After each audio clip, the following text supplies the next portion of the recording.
69. At night the Lord of the Mind refines medicines. At a banquet the king speaks of the perverse fiend. We were telling you about the great sage Sun, who went with the palace attendant to the interior division of the royal palace. He stood still only after he had reached the door of the royal bedchamber. Then he told the attendant to take the 3 golden threads inside along with the instruction. Ask one of the palace ladies or eunuchs to tie these 3 threads to the inch, the pass, and the foot sections of His Majesty's left hand where the radial pulse are felt. Then pass the other ends of the threads out to me through the window shutters. The attendant followed his instruction.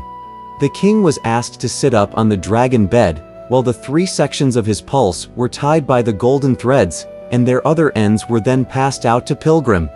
Using the thumb and the index finger of his right hand to pick up one of the threads, Pilgrim first examined the pulse of the inch section. Next, he used his middle finger and his thumb to pick up the second thread and examine the pulse of the pass section.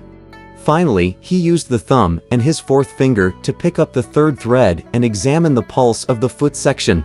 Thereafter Pilgrim made his own breathing regular and proceeded to determine which of the 4 heteropathic pneumatics, the 5 stases, the 7 external images of the pulse, the 8 internal images of the pulse, and the 9 pulse indications were present.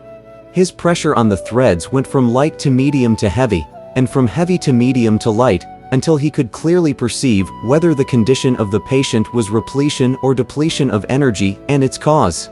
Then he made the request that the threads be untied from the king's left wrist and be attached as before to the positions on his right wrist. Using now the fingers on his left hand, he then examined the pulse on the right wrist section by section. When he had completed his examination, he shook his body once and retrieved his hairs. "Your Majesty," he cried in a loud voice. "On your left wrist the pulse of your inch section feels strong and tense, the pulse of your pass section feels rough and languid, and the pulse of your foot section feels hollow and sunken. On your right wrist the pulse of your inch section feels floating and smooth, the pulse of your pass section feels retarded and hesitant, and the pulse of your foot section feels accelerated and firm. Now, when the pulse of your left inch section feels strong and tense, it indicates an internal energetic depletion with pain in the cardiac system of functions. When the pulse of your left pass section feels rough and languid, it indicates sweating that has led to numbness in the flesh. When the pulse of your left foot section feels hollow and sunken, it indicates a pink tinge to your urine and blood in your stool. When the pulse of the inch section on your right wrist feels floating and smooth, it indicates a congestion blocking the pneumatic energy circulation and leading to cessation of menses. When the pulse of your right pass section feels retarded and hesitant, it indicates a stasis of alimentary matter in the stomach system with retention of fluids. When the pulse of your right foot section feels accelerated and firm, it indicates discomfort caused by sensations of stuffiness and chills caused by energetic depletion. To sum up, your illness has been caused by fear and anxiety, and it may be the manifestation type of an illness called the paired birds in severance. On hearing these words, the king was so delighted that he roused himself to answer loudly. "Your fingers have brought out the truth. Your fingers have brought out the truth. This is indeed our illness. Please go outside and prescribe us some medicines." Only then did the great sage walk slowly out of the palace, while the eunuchs who saw everything clearly from the side had already reported the result to the rest of the people. In a moment, Pilgrim walked out and he was questioned by the Tang monk. "I have examined the pulse," said Pilgrim, "and now I have to prescribe some medicines for the illness." Approaching him, the officials said, "Just now the divine monk said that this might be the manifestation type of an illness called the paired birds in severance. What does that mean?" Smiling, Pilgrim said, "There are 2 birds flying together, one male and one female. Suddenly they are separated by violent wind and rain, so that the female cannot see the male, nor can the male see the female. The female longs for the male and the male longs for the female. Is this not the paired birds in severance?" On hearing this, all the officials cried in unison, "Bravo! Truly a divine monk! Truly a divine physician!" Then the imperial physician said, You have already diagnosed the illness. What medicines would you use to cure it?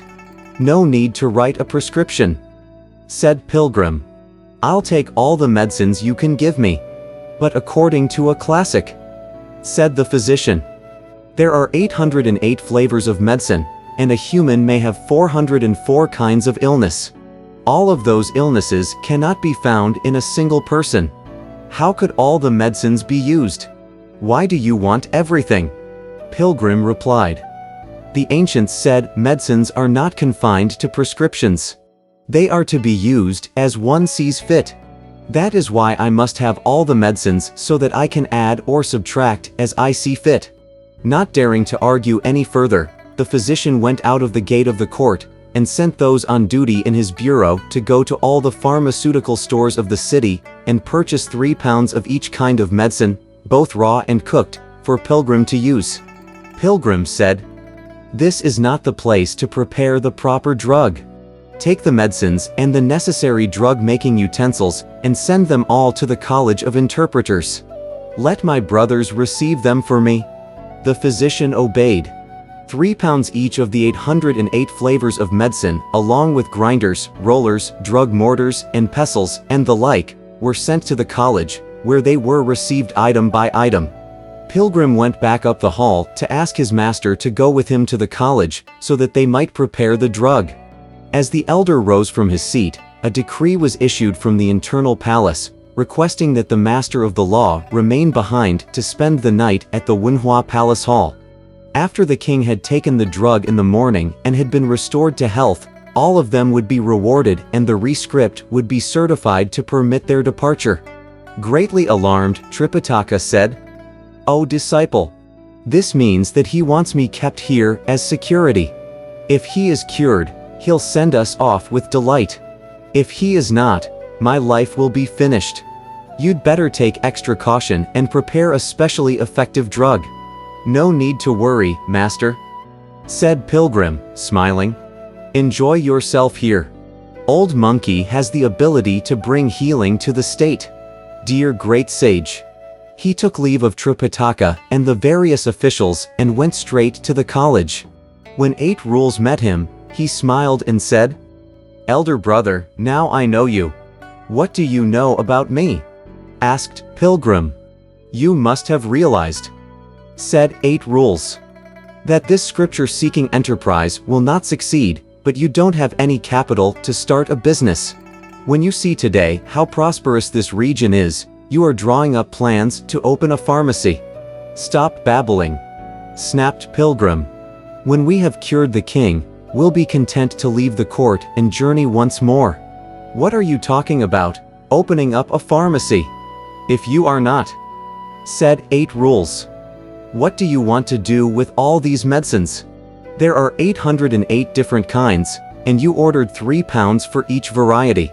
Altogether, there are 2,424 pounds. How many pounds can you use just to cure one person? I wonder how many years it'll take him to finish your prescription. You think I really need that much?" said Pilgrim. "But those imperial physicians are all stupid and blind. I asked for such a huge amount of medicines only to prevent them from ever guessing what are the exact flavors I have used. It'll be difficult for them to learn my ingenious prescription." As they were speaking, the 2 college officials came in, knelt before them, and said, "We invite the Holy Fathers, the divine monks, to dinner." Pilgrim said, "You treated us rather casually in the morning. Now you kneel to inform us of a meal. Why?"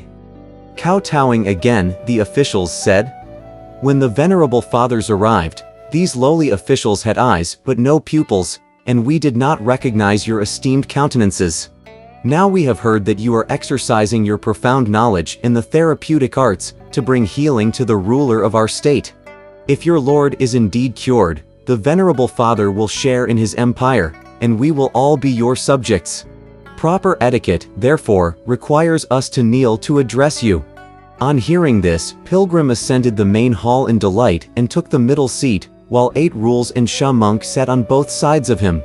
As they were served the vegetarian meal, Sha Monk asked, "Elder brother, where is master?"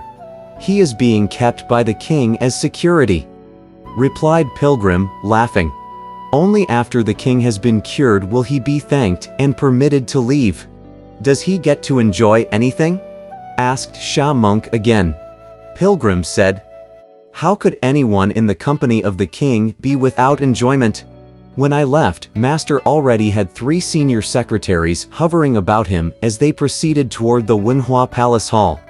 Listening to what you've said," said 8 Rules, "I think Master is certainly more exalted than we are. He has the company of 3 senior secretaries, while we are being served by only 2 college officials. But never mind, let Old Hog enjoy a full meal." The 3 brothers thus ate to their heart's content.